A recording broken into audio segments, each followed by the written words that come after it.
Thank you, Montan, and thank you, Capital Innovation. Also, thank you, all of you. The topic of my discussion today is actually an interesting one. I'm going to call it the road less traveled.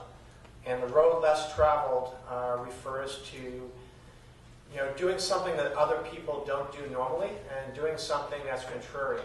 So hopefully there's a message here for everyone, for the investors, for the entrepreneurs, and for anyone involved in the difficult world that we all like to participate with. Myself, as Montan mentioned, I'm a little bit of an anomaly. I am a little bit Boston, a little bit Montreal. So I actually live just outside of Boston, north of here in Topsfield.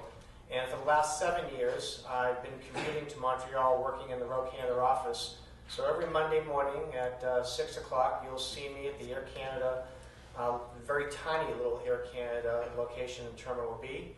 I know all of the agents, I know all of the captains, I know all of the flight attendants. And then I usually try to come back on Thursday. But the interesting thing about this road less traveled that I think people have touched upon before is the differences and the similarities between doing business in the US and doing business in Canada. I found myself going back and forth so often that I did something that works for me. As soon as I get on the plane on Air Canada, I immediately switch my mindset to Canadian media. And for those of you that haven't spent time in both locations, it's incredible the difference in the media and how the world is viewed. When I land in Canada, I switch all of my CNN, Yahoo, Google News, all goes towards Canadian or international. And the most interesting example I'll give you is one that's probably remembered by many of you. I think now just about 3 or 4 years ago, you all remember when Canada beat the US in hockey for the gold medal. I was actually sitting at a youth event in Boston. I think it was Saturday or Sunday afternoon. And what I remember most about it is right before I came back to Boston, the excitement that everybody in Canada had about the fact that this gold medal game would be played. Everyone was talking about it. I'm a huge hockey fan. I'm excited about it. And the youth event happens, and there's a post-game party that's right in the middle of the game. And I said to the host of the location, can we turn on the game? And all of a sudden, they turn on the Celtics game. Because the Celtics were playing, I think, the Knicks at wherever the point was. And I said, no, the big game. And there wasn't a single person in the room that, number one, knew what I was talking about, or number two, cared what I was talking about.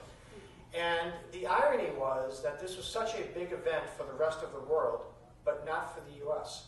I think there's no one in the U.S. that knows that the U.S. under 21s just won the gold medal in hockey. And again, it's a much bigger deal.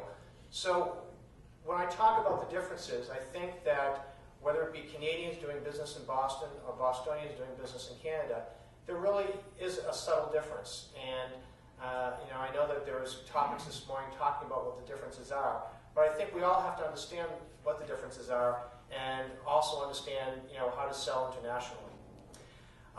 In this road less traveled, I'm going to end my presentation about talking about some of the deals we've done, and everybody says to me, well, actually, let me bring up a good friend of mine's name. You guys know Charlie Lax.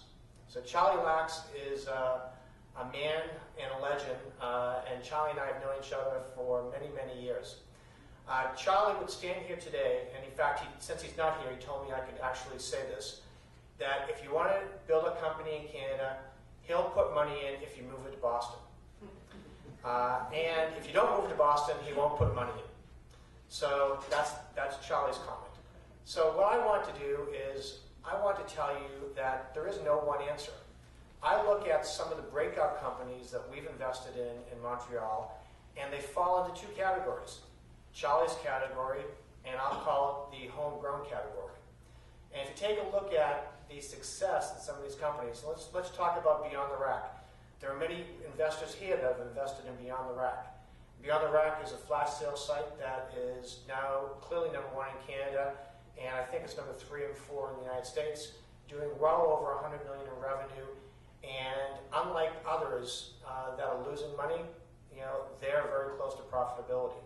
They've quadrupled their growth over time, and 100% of the company is located in Montreal. So they didn't have to move to the United States. They didn't have to move the business development and keep just the back end.